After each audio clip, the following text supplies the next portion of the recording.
નમસ્કાર વિદ્યાર્થી મિત્રો. ધોરણ 11 ગુજરાતી વ્યાકરણ વિભાગમાં આપણો આજનો મુદ્દો છે સર્વનામ. આપને ધોરણ 11માં ગુજરાતી વિષયમાં વાક્યમાંથી સર્વનામ ઓળખવા માટેનું પૂછવામાં આવે છે પ્રશ્ન. હવે સર્વનામ શું છે? સર્વનામનો ઉપયોગ વાક્યમાં કઈ રીતે થાય છે? સર્વનામથી વાક્ય લખવામાં અથવા જો સર્વનામનો ઉપયોગ નથી કરવામાં આવતો તો એકના એક જે વ્યક્તિવાચક અથવા વ્યક્તિના બદલે અથવા અન્ય વ્યક્તિઓના બદલે જો સર્વનામનો ઉપયોગ નથી થતો તો લખાણ છે એ કેટલું બધું કંટાળાજનક બની જતું હોય છે. સર્વનામની ટૂંકી વ્યાખ્યા જો આપણે કરવી હોય તો સર્વ માટે વપરાય તેને આપણે સર્વનામ કહીએ છીએ. હવે આપ સ્ક્રીન ઉપર જોઈ રહ્યા છો, શીર્ષક છે સર્વનામનો ઉપયોગ. સર્વનામને સૌપ્રથમ તમારે ઓળખતા શીખવાનું છે.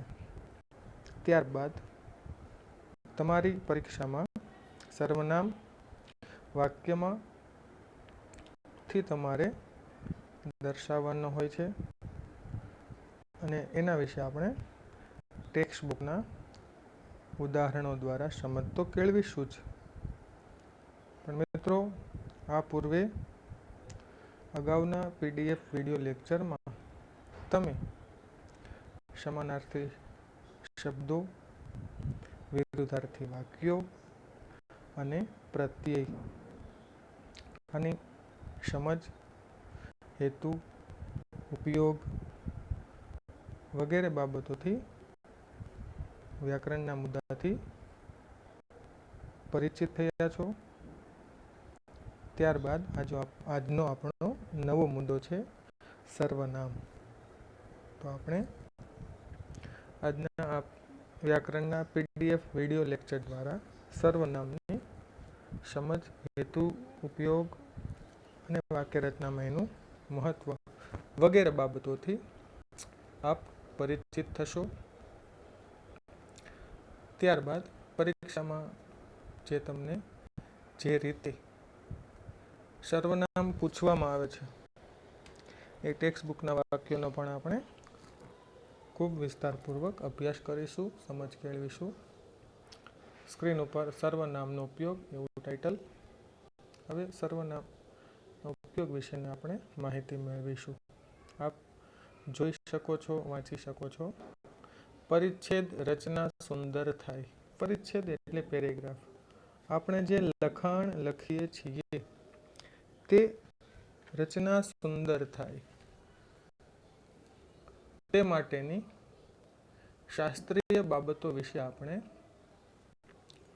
અગાઉ જાણ્યું. એનો મતલબ કે ભાઈ તમે કોઈ પણ પેરેગ્રાફ લખો છો એ પછી પ્રશ્નોનો જવાબ હોય, સંક્ષેપીકરણ હોય કે પછી નિબંધના મુદ્દા આધારિત પેરેગ્રાફ હોય. તો પેરેગ્રાફ કઈ રીતે સારામાં સારો રીતે લખી શકાય એની બાબત તો આપ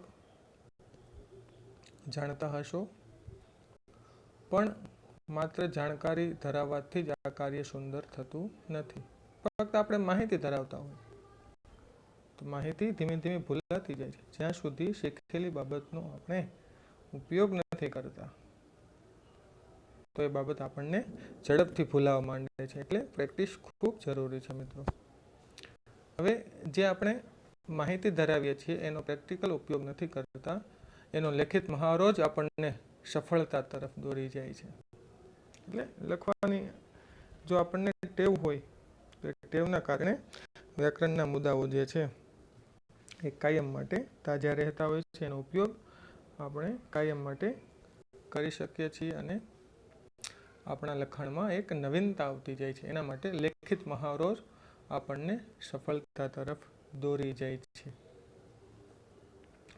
સારા લખાણોનું વાંચન અને તેનો અભ્યાસ કરવાથી હવે આપણે જે લેખન ક્ષમતા છે એ આપોઆપ વિકસતી જાય છે.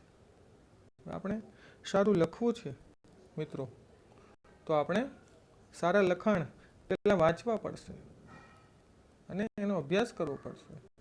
આ પેરેગ્રાફ મને વાંચવો ગમે છે, તેની પાછળનું મૂળ કારણ શું છે?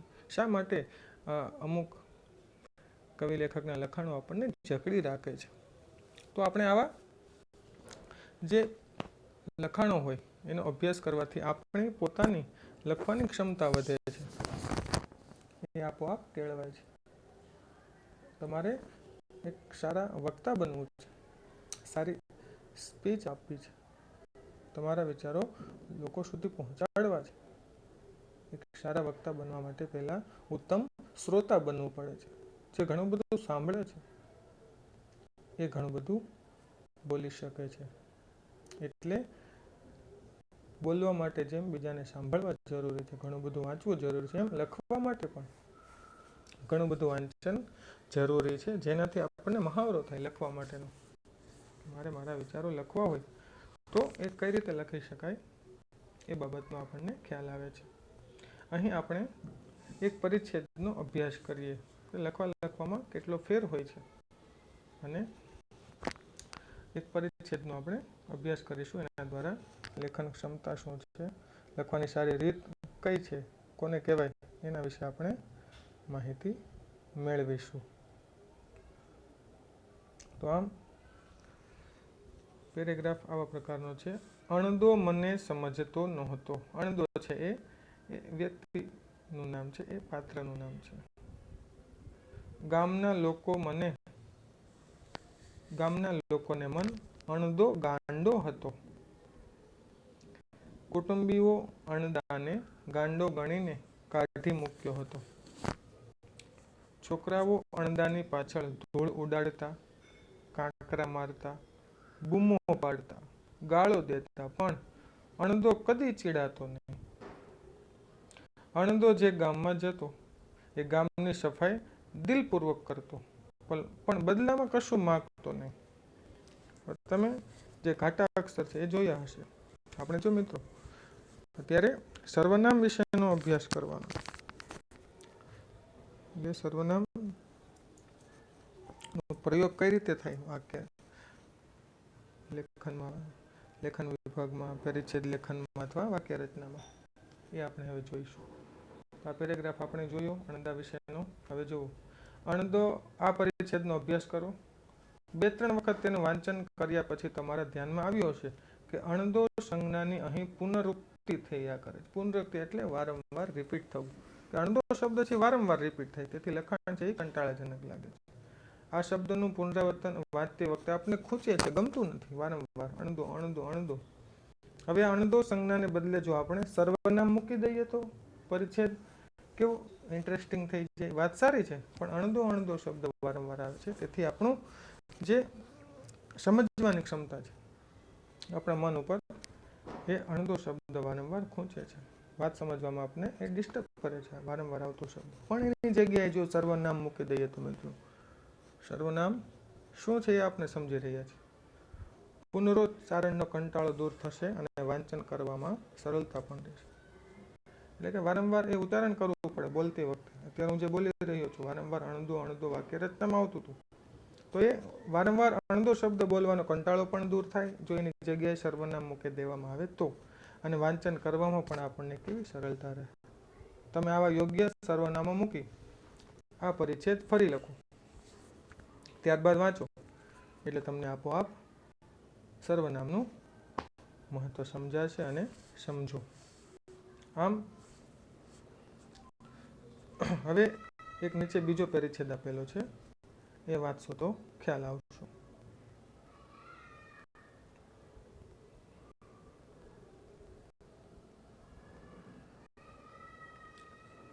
પણ જો તમે પ્રથમ અણદાવાળો પેરેગ્રાફ મનથી સમજો છો અથવા લખો છો તો પ્રથમ વખત અણદો શબ્દ બરાબર છે કે અણદો મને સમજતો નહોતો. ગામ લોકોને મન તે ગાંડો હતો. અણદાની જગ્યાએ તે સર્વનામ મૂક્યું. કુટુંબીઓએ તેને ગાંડો ગણીને કાઢી મૂક્યો હતો. બીજી વખત અણદાની જગ્યાએ શું મૂક્યું આપણે? તેને. છોકરાઓ તેની પાછળ ધૂળ ઉડાડતા, કાંકરા મારતા, બૂમો પાડતા, ગાળો દેતા, પણ તે કદી ચીડાતો નહીં.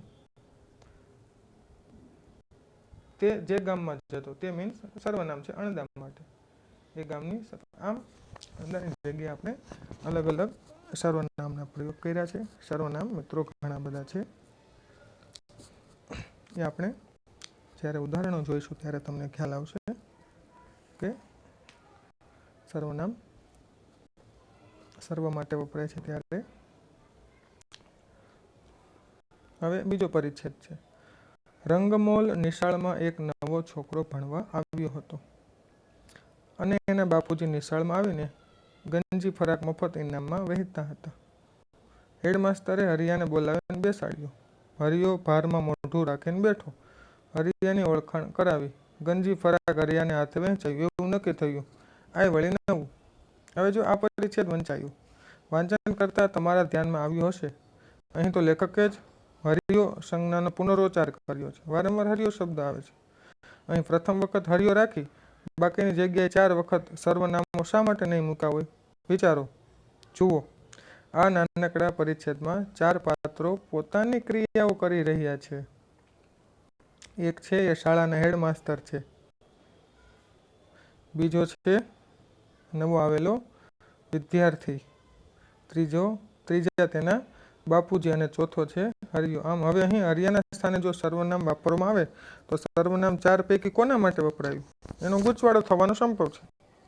આમ કોણ, કઈ ક્રિયા કોની પાસે અને કેવી રીતે કરાવે છે તે વાચકને સમજવું થોડું મુશ્કેલ બને. એટલે સરળતાથી વાતને સમજાવવા માટે જ લેખકે આખા પરિચ્છેદમાં હરિયા માટે સર્વનામ વાપર્યું નથી, કારણ કે હરિયાની ક્રિયાઓ દરેક વ્યક્તિ સાથે અલગ અલગ બતાવવામાં આવી છે. આપણે થોડું વિસ્તારથી સમજીએ. એના બાપુજી નિશાળમાં આવીને ગંજી ફરાક ઇનામમાં વહેંચતા હતા.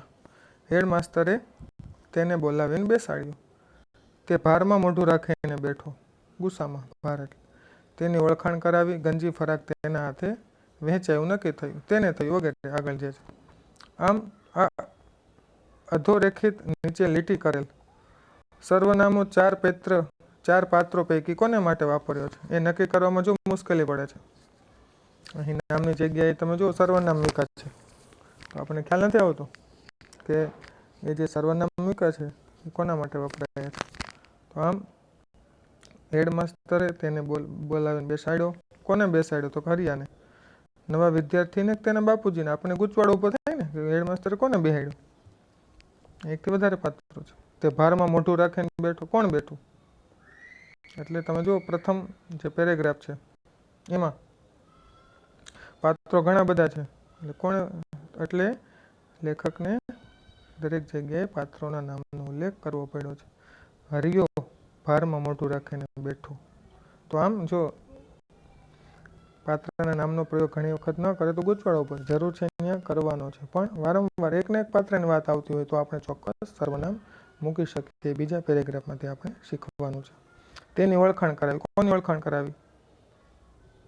તો આમ બીજા પેરેગ્રાફમાં એટલા માટે વારંવાર પાત્રોના નામનો ઉલ્લેખ કર્યો છે.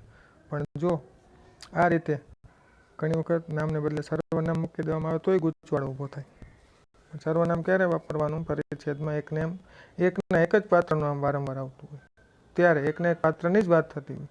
પણ બીજા પેરેગ્રાફમાં અલગ અલગ પાત્રોની વાત આવે છે એટલે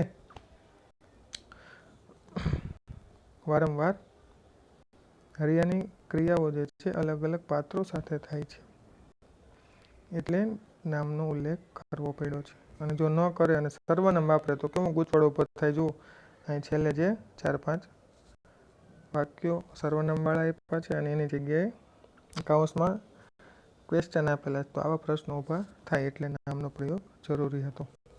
ગંજી ફરાક તેના હાથે. કોના હાથે? તેને થયું. કોને થયું? નવા વિદ્યાર્થી એના બાપુજીને હરિયાને. આમ સમજાયું ને સર્વનામ નહીં વાપરવાનું કારણ. બીજા પેરેગ્રાફમાં શા માટે નથી વાપર્યા એ પણ તમે સમજ્યા. અને પ્રથમ પેરેગ્રાફમાં જરૂરી હતા, વાપર્યા હોય તો ચાલે. અને વાપરવાના જ હતા ત્યાં, પણ આ તો શીખવા માટે સર્વનામ નથી વાપર્યા. બાકી સર્વનામથી જ પરિચ્છેદ કે લખાણ જે છે એ વાચક માટે અથવા પુનરોચ્ચારમાં થતો કંટાળો અને વાંચનમાં સરળતા રહે માટે સર્વનામ મિત્રો ખૂબ જરૂરી છે. ટૂંકમાં સર્વનામનો ઉપયોગ વાક્ય અને અર્થને સરળ કરવા માટે છે.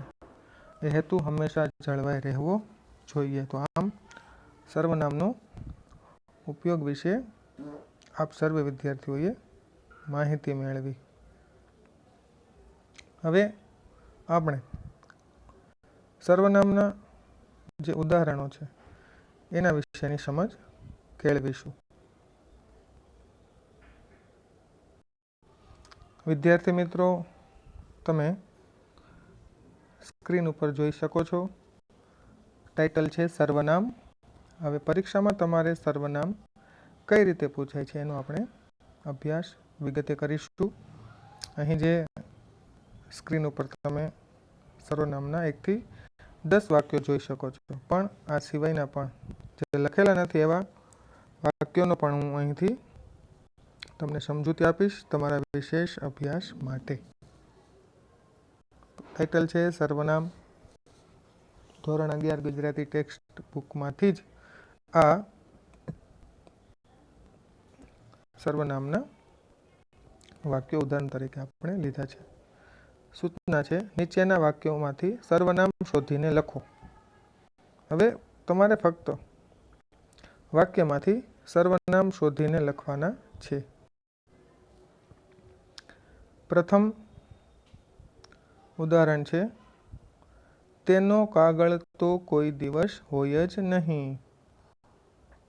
સર્વનામ છે મિત્રો, એ નામના બદલે વપરાય છે, પાત્રના નામને બદલે વપરાય છે, વસ્તુને બદલે વપરાય છે. તો આમ તમારે ફક્ત વાક્યમાંથી સર્વનામ શોધવાનું હોય છે. સૂચના જ તમને એ રીતે આપેલી છે, નીચેના વાક્યમાંથી સર્વનામ શોધો. તો જે સર્વ માટે વપરાય એને શું કહેવાય? સર્વનામ. અને વ્યક્તિગત વપરાય એ સંજ્ઞા છે. એટલે નામ એટલે કે સંજ્ઞાને બદલે જે વપરાય એને સર્વનામ કહેવામાં આવે. હવે પ્રથમ ઉદાહરણ છે તેનો કાગળ તો કોઈ દિવસ હોય જ નહીં. કોનો કાગળ કોઈ દિવસ ના હોય? તો કે તેનો. આની જગ્યાએ તમે કોઈ પણ નામ લખો તો એ વ્યક્તિવાચક સંજ્ઞા થઈ ગઈ. પણ અહીં જે શબ્દનો પ્રયોગ થયો છે એ શું છે? તો કે સર્વનામ. તો આનો જવાબ છે તેનો.